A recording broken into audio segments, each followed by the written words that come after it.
I'm Heather Gorley, and this is my portfolio project, Reflection. I am reflecting on the project that I did, which was about having a power of attorney listed on documents before an accident or some major health occurrence does happen, and what I had researched and looked into was the idea of having primary physicians do a kind of like a questionnaire about wishes and people that are able to make those decisions when you aren't able to. So that's kind of where I went with that, and I made it in a memo form that we were assigned. And the reason that I did that is because I myself had my grandmother pass away just recently, and she had a will that wasn't up to date, and a lot of the things that I think would have been her wanting didn't end up happening. So it was a topic that kind of was a little bit closer to me. I felt like I maybe took it a little bit more seriously than if I would have picked a different topic under the circumstances. So basically, as far as things that I learned from the topic, or just the assignment in general, I feel that I learned more in depth about the APA formatting. I see clearly that it's not something we're going to get away from. I do struggle with it a little bit still, but not as much as I did. And obviously there is importance in doing it the right way, because otherwise you are pretty much plagiarizing. Also, just the idea of information literacy, I think I've touched on a lot in our discussions. The idea of your tone and how you address your topic and the people who are reading your memos and other workplace information. I feel like if your tone is off, you're going to get the wrong message. I mean, I can say, you know, I really enjoyed this class, or yeah, this class is alright, I guess. I mean, it's just in the tone, and I think if your tone is set wrong, your paper is going to turn out wrong, or your memo, or your email. Regardless what it is, it's not going to come out the correct way, and I've really touched on that and learned more about that specifically, as well as how things are formatted, and even, you know, bold headings to get the attention of readers, and things of that nature, as well as even closing documents, as far as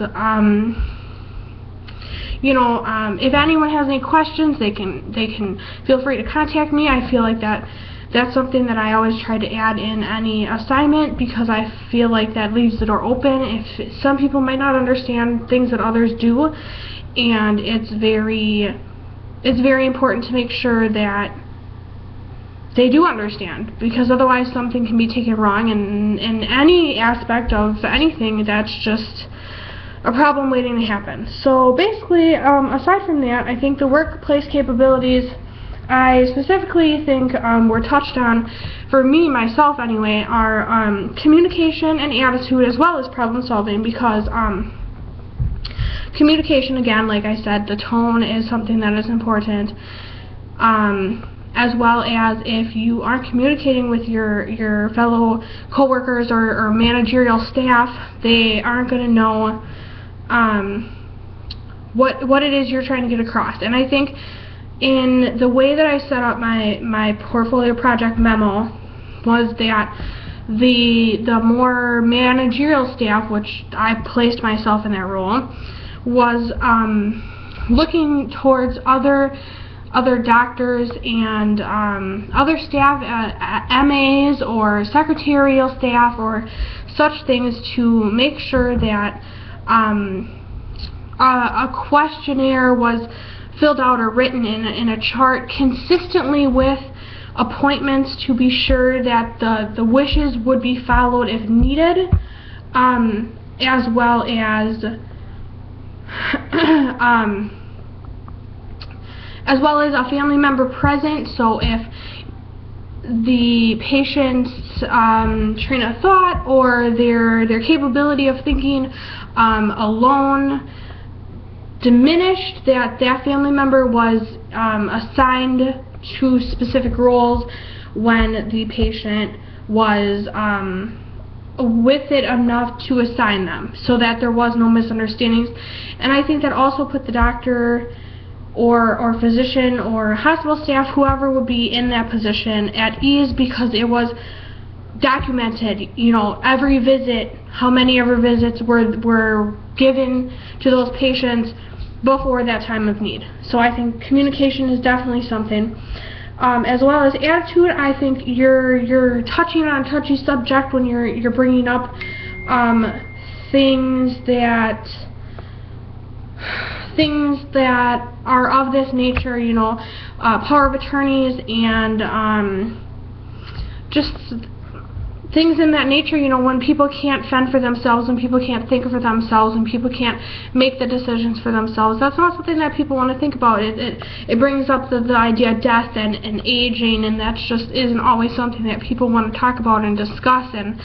And so I think your attitude about going at it and explaining why it's essential and why it's important to have, you know, a family member with you during these times, I think it broadens the aspect of communication in general, as well as attitude in general, no matter what. I mean, there might be other things in your workplace that people don't want to talk about. If your resident at a nursing home or your patient at a hospital is experiencing, you know, shortness of breath, but they're a smoker, they might not want to talk about that. They've smoked for so long, that's just something they don't want to discuss. So I think your attitude in going about that is something that needs to be spot on. You need to have a positive attitude and a good outlook while speaking to them, and I think it goes farther that way. As far as something else that would be beneficial in this and beyond this course is problem solving in anything that you do.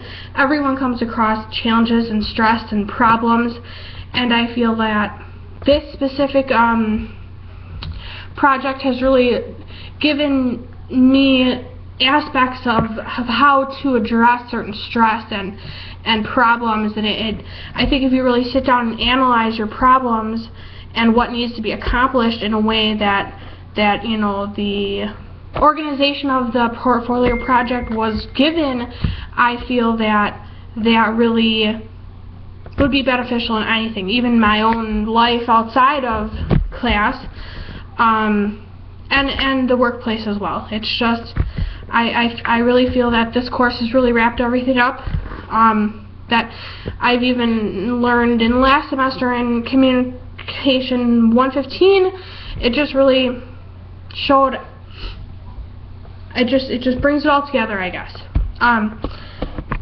So that's pretty much the portfolio project and what I've learned from it, as well as the course itself. I feel that I've learned very valuable tools that I can then take to other classes as well as my future career. And I just have a very good feeling leaving this course, and I hope everyone else has too. And thank you so much to Mr. S for being such a great instructor. And that's it. Bye.